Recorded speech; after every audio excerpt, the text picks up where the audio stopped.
Greetings and welcome to another video of the Hindu vocab series. आज की video it's going to be really special. हालांकि every video is pretty good, but आज की video में there are some very good words that will change the way you use the English language. Hopefully काफ़ी सारे words आप imbibe करेंगे और use भी करना start कर देंगे in your everyday life.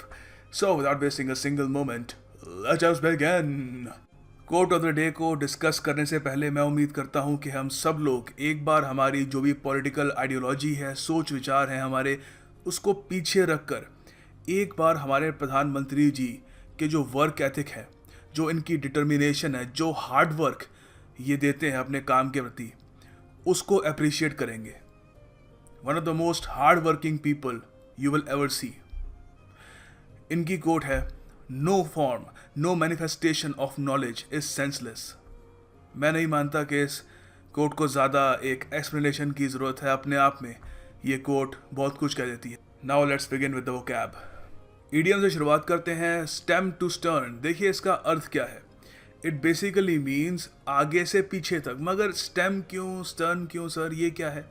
देखो, शिप होती है ना, उसमें जो आगे और जो पीछे का जो पोर्शन होता है उसको स्टेम और स्टर्न कहते हैं.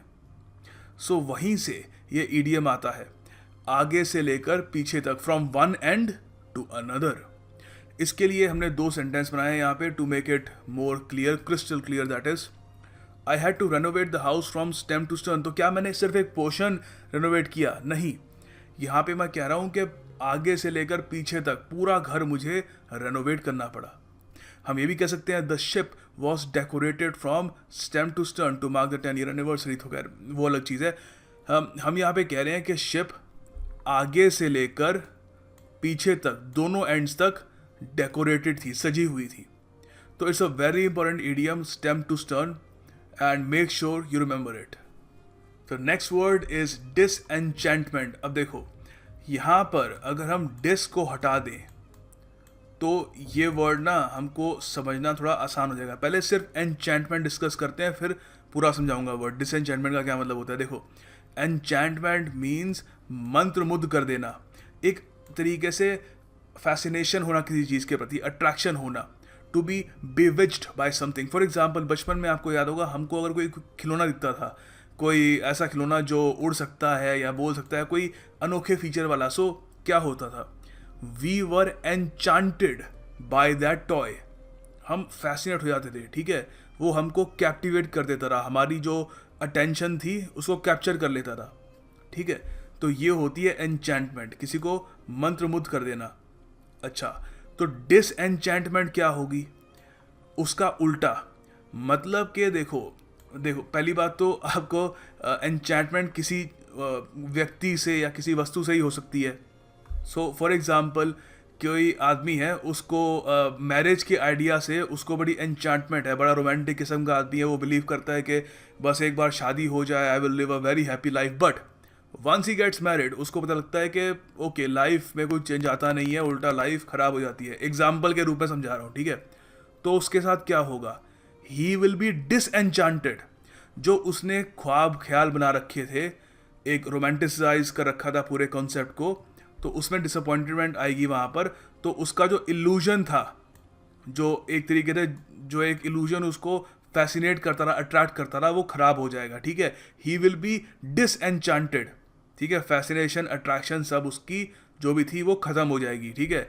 तो हम कह सकते हैं disenchantment means a feeling of disappointment about someone और समथिंग यू प्रीवियसली रिस्पेक्टेड और एडमायर्ड, ठीक है.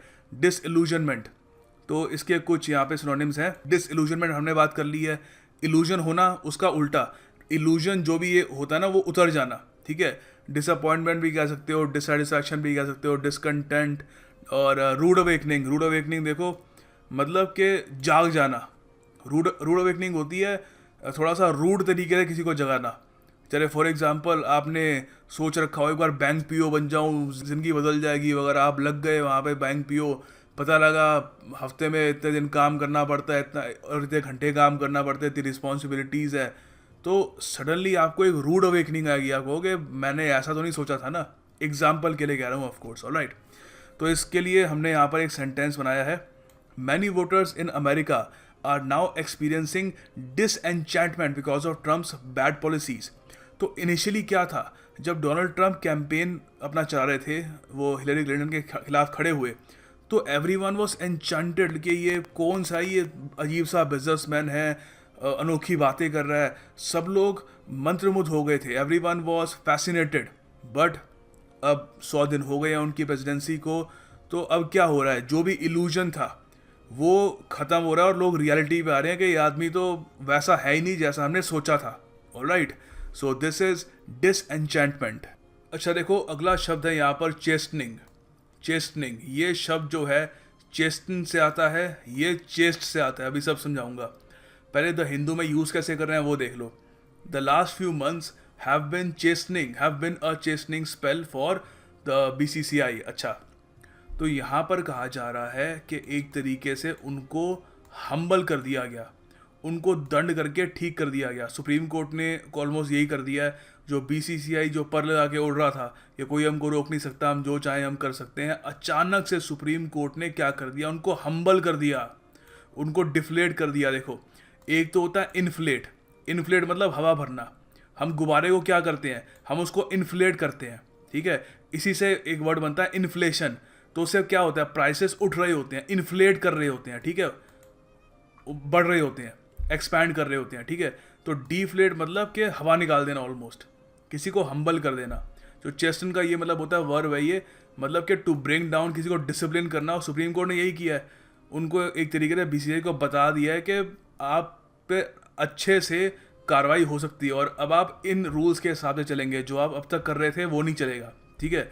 तो इस पर हमने यहाँ पर एक सेंटेंस बनाया बहुत बढ़िया। Going to the boarding school was a chastening experience. तो वहाँ पर क्या हुआ, उसका जो भी ईगो था, जो वहाँ पे गया बच्चा, उसको तोड़ के उसको डिसिप्लिन किया गया, उसको सबड्यू करा, हम्बल बनाया गया, उसको दंड करके, उसको दंड दे के ठीक करा उसको अच्छे से, ठीक है। तो इसका उल्टा क्या होगा, सीधी सी बात है, कोई ऐसी चीज़ जो आपका ईगो, अभिमान जो बढ़ाए और आपको फील कराए कि आप बलवान हो वगैरह। तो इसके एंटोनिम होंगे अपलॉड करना, बोस्ट करना, सेलिब्रेट करना, चीयर करना, ठीक है। तो इस सब का उल्टा। तो it's a very important word, chastening. देखो, अगला यहाँ पर जो शब्द है वो है knee jerk. Knee jerk reaction, ज़्यादातर लोग इसको यूज़ करते हैं, न्यूज़पेपर्स, बुक्स वगैरह बहुत जगह यूज़ होता है, and people don't really know what it means.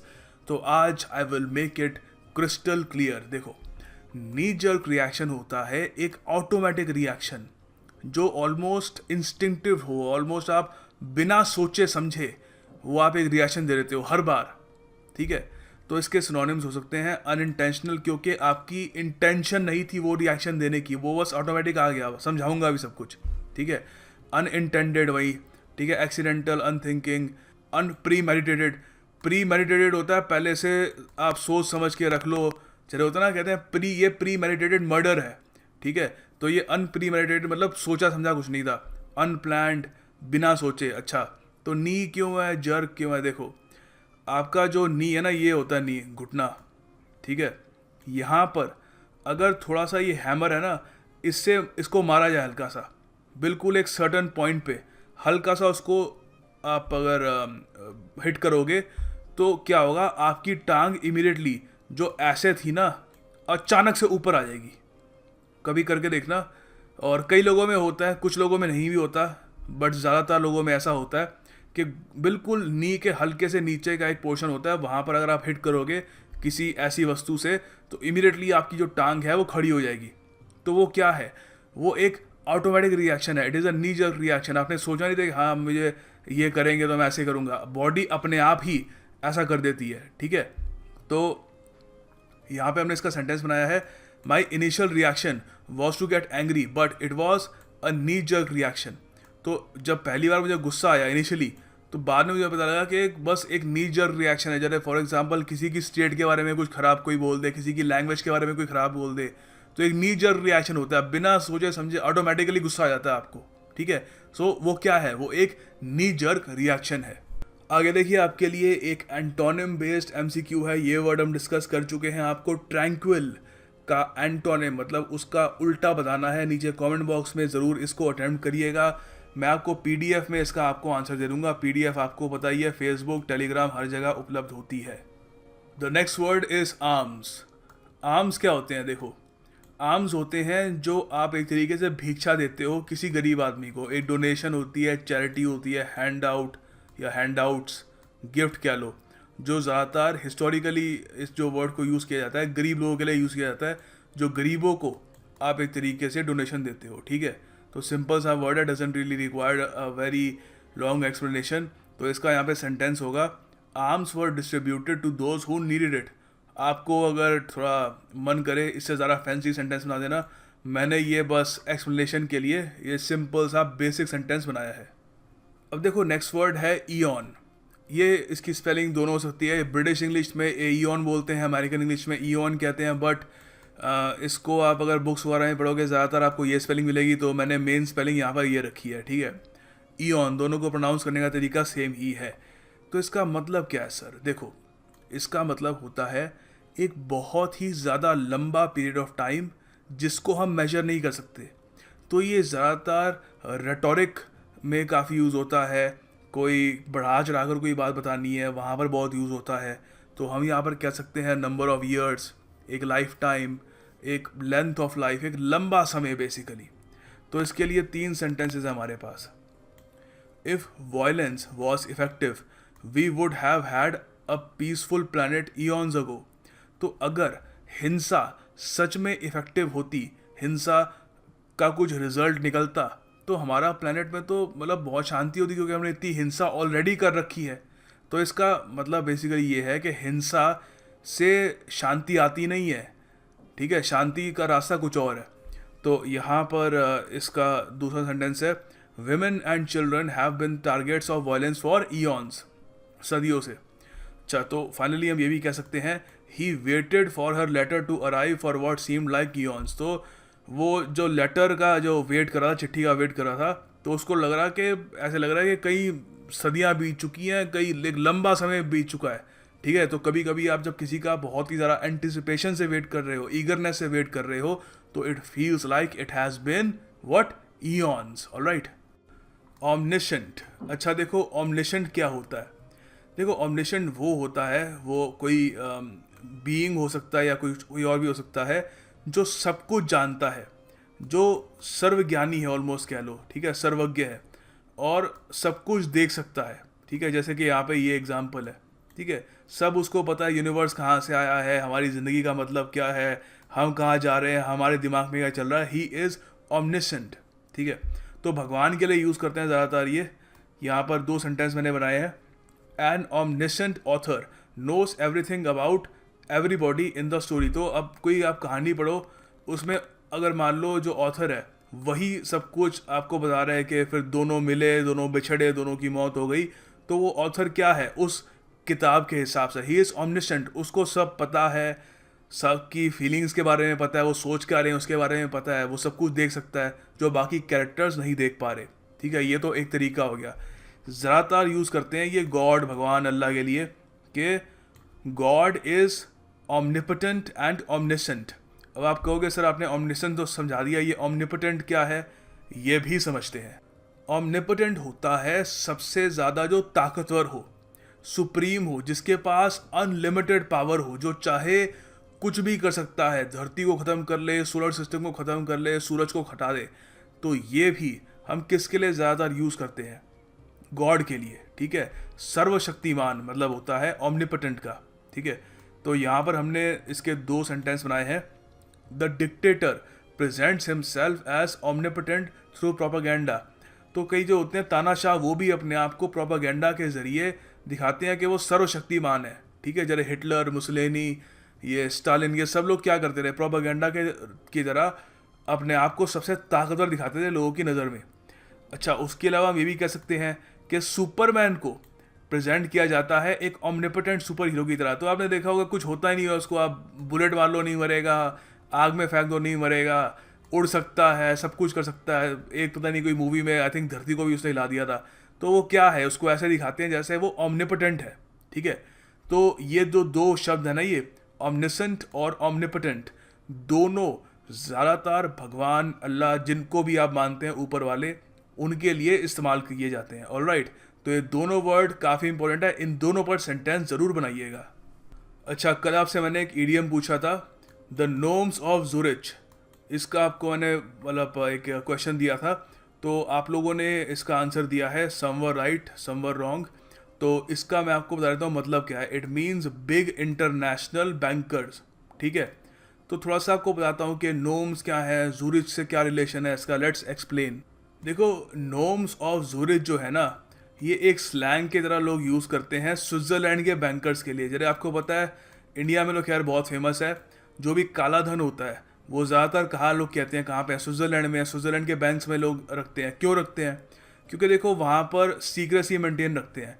तो स्विस बैंकर्स को माना जाता है कि वो पॉपुलर हैं इसी चीज़ के लिए कि बहुत ही ज़्यादा सीक्रेटिव रहते हैं, किसी को बताते नहीं है कि किसके पैसे किसके हैं। तो वहाँ पर पैसे रखना काफ़ी हद तक एक फ़ायदे का सौदा होता है उन लोगों के लिए जिनके पास काला धन हो बहुत सारा। तो अब आप कहोगे ठीक है, यहाँ पे ज़ूरिच की बात समझ में आ गई। Zurich by the way commercial capital है स्विट्ज़रलैंड की, ठीक है।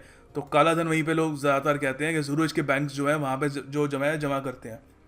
अब नोम्स क्या होते हैं? ये साइलेंट है, जी साइलेंट है, यहाँ पे नोम्स बोलते हैं इसको। नोम्स ये लोग होते हैं, ये जो परी कथाओं में छोटे से ये जादुई से बौने होते हैं। तो ये लोग कहते हैं कि बहुत सारा कुछ पैसा वगैरह जो होता है ना, उसको कहीं पर छुपा के रखते हैं। तो यहाँ पर वही ताने के रूप में बैंकर्स को नोम्स कह रहे हैं कि नोम्स की तरह बिहेव करते हैं, किसी को बताते नहीं है कि उनका खजाना कहाँ पर है और रहते कहाँ पे हैं, ज़ूरिच में रहते हैं। तो ये बन गया नोम्स ऑफ ज़ूरिच, ठीक है। जो लोग एक तरीके से इंटरनेशनल बैंकर्स हैं जो पैसा लोगों का छुपाते हैं, ठीक है। Finally the task of the day, देखिए आपको सेंटेंस बनाने हैं ऑमनिपोटेंट और ऑमनिसेंट पे, ठीक है।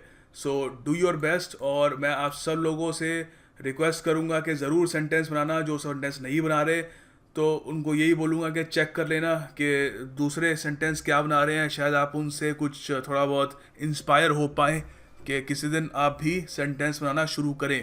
एंड इस वीडियो को सर्कुलेट ज़रूर करिएगा ऑन व्हाट्सएप, फेसबुक, जहाँ भी है, क्योंकि if there aren't enough viewers तो I won't really feel motivated enough to make these videos every single day. So और उसके अलावा मैंने फेसबुक पे एक क्वेश्चन पूछा था कि एक किताब का फर्स्ट चैप्टर मैं आप सबके लिए पढ़ूंगा, तो वो मैंने डिसाइड कर लिया है बाय पॉपुलर वोट। मैं अल्केमिस्ट जो एक किताब है उसका फर्स्ट चैप्टर अच्छे से एक्सप्लेन करूँगा और ये वीडियो आपको सैटरडे या संडे तक आपको मिल जाएगी। और उसके बाद हम लोग एक टेस्ट रखेंगे एंड आफ्टर दैट मैं आपके लिए सेंटेंस करेक्शन वाली वीडियोस भी ले आऊँगा for your comparative examination. So now like this video, hit the like button, and I will see you tomorrow. Yeah.